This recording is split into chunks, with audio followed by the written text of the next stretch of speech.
Hello everyone, I am Demented Kirby, and welcome to my channel, the Commander Tavern. The Commander Tavern is a channel dedicated to my favorite Magic the Gathering format. The Brewery is a series on this channel showcasing my spicy brews and other deck techs. On this episode of The Brewery, I will be discussing a new commander previewed from Commander 2019, Greven Predator Captain. Greven is a legendary human warrior that costs 3 generic, 1 black, and 1 red. It's a 5/5 with Menace for 5 mana, which are great stats considering he has 2 more abilities. One of them is that you may sacrifice a creature whenever Greven attacks. If you do, you get to draw the same amount of cards as that creature's power, but lose life equal to that creature's toughness. In and of itself, that's not such a bad drawback. However, Greven takes it a step further thanks to his second ability. Whenever you lose life, Greven's power gets pumped by that same amount. This allows Greven to be a 1-card synergy engine. This is what I want to focus on in this deck tech. Greven's power getting pumped whenever you lose life means that if you have abilities where you only pay life, you can essentially pump him for free. The best card for that is Necropotence. With Necropotence, not only will you put cards into your hand at the end of your turn for the cost of 1 life each, but you can also pump Greven when you do so, all at instant speed. If Greven does manage to get through, you can pay enough life to take out an opponent from the game. Another great manaless way to lose life is Wall of Blood. Although this creature's inclusion is just as a free way to pump Greven, you can still use it as a potentially huge blocker in an emergency. Another great card for the deck is Kirik, Son of Yawgmoth. Kirik pairs greatly with Greven since he allows you to pay 2 life for any black mana cost. This life loss is great because not only can you use your life as a resource to cast spells and activate abilities, but that life loss also pumps Greven. Speaking of pumping Greven, cards like Hatred do wonders in this deck. Even as Greven has no previous increments of power, you just need to pay 8 life to Hatred for it to make Greven have 21 power. Since you lost 8 life to Hatred, Greven gains 8 power. Add to that the 8 power that Hatred is going to give Greven, and he is now 21/5, ready to take someone out of the game at instant speed. A card that's similar to Hatred in this respect is Bond of Agony.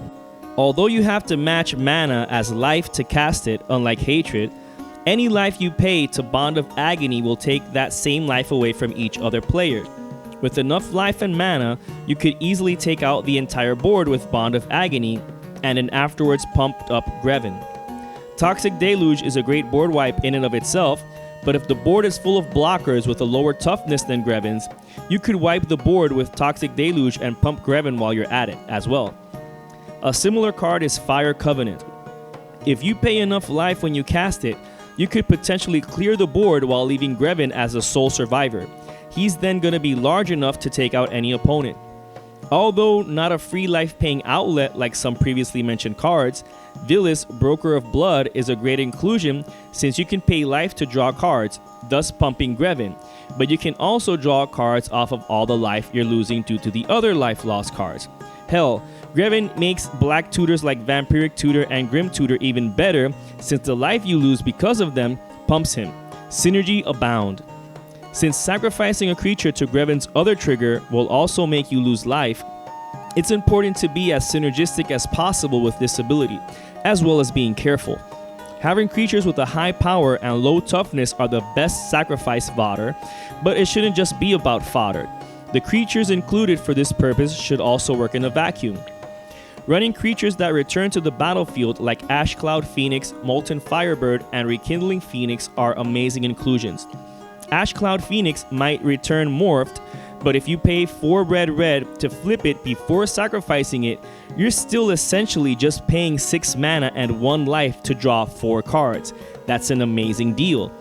Molten Firebird just straight up returns to the battlefield with no questions asked. And who cares if you skip your next draw step? It's going to be drawing you 2 cards for 2 life when you sacrifice it with Greven. Rekindling Phoenix is also one that's practically free of mana to do. You draw 4 cards for 3 life, but the only caveat is that the elemental token it creates when dying has to survive until your next upkeep for the Phoenix to return from the graveyard. Immortal Phoenix is a good inclusion even if it returns to your hand instead of the battlefield. If you have to hard cast it that turn, you'd still be drawing 5 cards for 3 life at the cost of 6 mana. That's also a good deal. Although technically Homura Human Ascendant doesn't return to the battlefield as a creature, you're still drawing 4 cards for 4 life, and it returns as an enchantment that pumps your creatures for +2/+2 while also giving them fire breathing. That's great for Greven because, as you'll notice throughout the video, red is a color hardly present in the deck, so it's a great mana sink for that red mana. Anything that can pump Greven even further without any kind of additional work is always welcome. The Scorpion God is great in and of itself since you can snipe mana dorks and frail utility creatures, but it can also draw you 6 cards for 5 life and then it's returned to your hand at the end of that turn. It's not something you might want to be doing, but in a pinch, you can draw 6 cards and pump Greven for 5 while you're at it. I'm also running Reliquary Tower in order to not worry about how many cards I'm drawing at once. Either way, in a 2-colored deck, running the tower isn't a big deal. Some other sacrifice creatures for value are obviously Solemn Simulacrum. You get to draw 3 cards for your trouble as well as pumping Greven for 2. Kokusho the Evening Star is bonkers because you get to gain a lot of life back when it dies. Ryusei the Falling Star and Havoc Demon can essentially wipe the board of weenies for Greven to get through. Just make sure Greven's toughness is greater than 5 though. Corpse Augur is great because it draws you cards when it dies anyways, but it also has a higher power than toughness, so you don't lose as much life when it dies compared to the cards you draw. Since the deck is black and red, you know you're going to have opponents with creatures in their graveyards, but we'll get into that later on. Matter Reshaper can potentially cheat in a land or a card that costs under 3 for free, while also getting you 3 cards for 2 life. Otherwise, you're drawing 4 cards off of it for just 2 life. Mind Slicer really screws over control players if they had their hand full of answers. If you have its trigger resolve first and then Greven's, you get to keep the cards you draw from him afterwards. That's really important to understand from the stack. Vindictive Lich draws you 4 cards for 1 life and it gets to bother your opponents with its various modes upon dying. With all these sacrifices, it'd be great to take full advantage of them. Since Greven wants to make it through the Smash phase, I'm including cards like Dictate of Erebos, Grave Pact, and Butcher of Malakir. Every time you sacrifice a creature to Greven, your opponents will have to as well. Other ways to capitalize on your creatures dying is with Liliana, Dreadhorde General, and Dark Prophecy. Every time one of your creatures dies, you draw an extra card. Dark Prophecy also takes 1 life away each time, which is even more pump for Greven. Liliana is just great a card as well, since her loyalty abilities are also relevant. Her +1 creates you a chump blocker or sacrifice fodder, her -4 makes everyone sacrifice 2 potential blockers, and her ultimate is just icing on the cake because it's just a black cataclysm that only affects your opponents. Even then, since I want to make sure Greven gets through, I'm running Rogue's Passage. That land is great because Menace isn't really that impactful as far as evasion goes. However, stacks shouldn't be the only source of answers and responses in the deck. Greven is not suited for a battlecruiser mentality. Black may not be able to handle enchantments, but that doesn't stop me from running cards like Spine of Ishsa, Meteor Golem, Scour from Existence, and, to a certain extent, Chaos Warp. These cards are able to take care of any permanent whatsoever. It's also good to include some staple removal spells like Hero's Downfall, Terminate, and Vandal Blast. At least Vandal Blast can be overloaded for an asymmetric artifact wipe. If the board is too full of annoying creatures, then just wipe it with Damnation or Decree of Pain. Another great way to deal with annoying players is Strangled Hold. This does everything from preventing them from tutoring for any responses to your plays to rendering their fetch lands useless. It also has the added bonus of depriving opponents of any extra turns.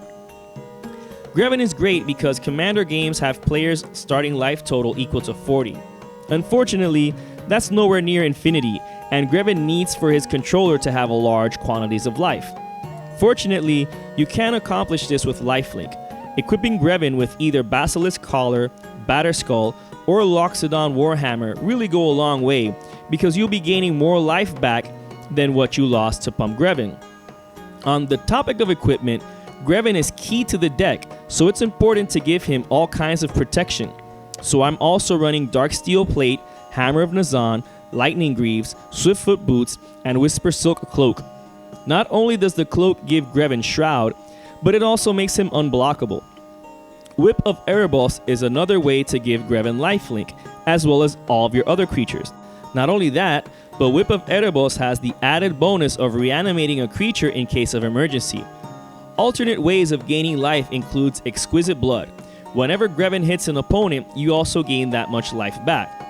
Know that Exquisite Blood goes uninterruptedly infinite with Sanguine Bond, since each enchantment feedbacks off of the other. Although I am running both, it's always smart of players at EDH games to assume that any player playing either of these cards will undoubtedly also have the other, even if that weren't the case. That being said, this combo will most likely win you the game on the spot, so keep that in mind. Both enchantments are great on their own and together are pretty much an automatic win. Exsanguinate is an automatic inclusion in this deck. If you're able to generate a ton of mana, you can empty that into Exsanguinate and gain a huge amount of life in order to stay at stable levels for piloting Greven. In order to acquire those levels of mana for an epic Exsanguinate, I'm running Nirkana Revenant, Cryptghast, and the Cabal Coffers plus Urborg Tomb of Yawgmoth combo. It's worth mentioning that Cryptghast having Extort is a nice way to at least gain some life every time you cast a spell. Also, as usual, all of the necessary mana rocks are included since a black-red deck doesn't have as easy a time as ramping as green does. So, you guessed it, Arcane Signet, Crow Mox, Mana Crypt, Mana Vault, Mox Amber, Mox Diamond, Mox Opal, and Sol Ring are in the deck. If you're interested in the lands in the deck, since it's mostly black, I'm only running 2 snow-covered mountains, whereas I'm running 10 snow-covered swamps. There's no need to worry though, since I am running Battlelands, Blood Crypt, Canyon Slough, and Smoldering Marsh, all of which can be fetched with all the fetches, which can also increase Greven's power by 1, by the way. Notwithstanding, I'm also running Command Tower, City of Brass, Mana Confluence, and Sulphurous Springs, as well as Dragon Skull Summit, Luxury Suite, and Tainted Peak. In order to get some faster mana, Ancient Tomb and Temple of the False God are a given. This brew is just an idea of how to build around Greven Predator Captain. This is definitely a fun commander to build around with the potential of one-shotting an opponent out of nowhere. Just be wary of your life total in case anyone kills you at instant speed when you're down in life. You can find my current deck list for this commander down in the description. Thanks for watching this episode of the Brewery on the Commander Tavern. I am Demented Kirby, and happy brewing.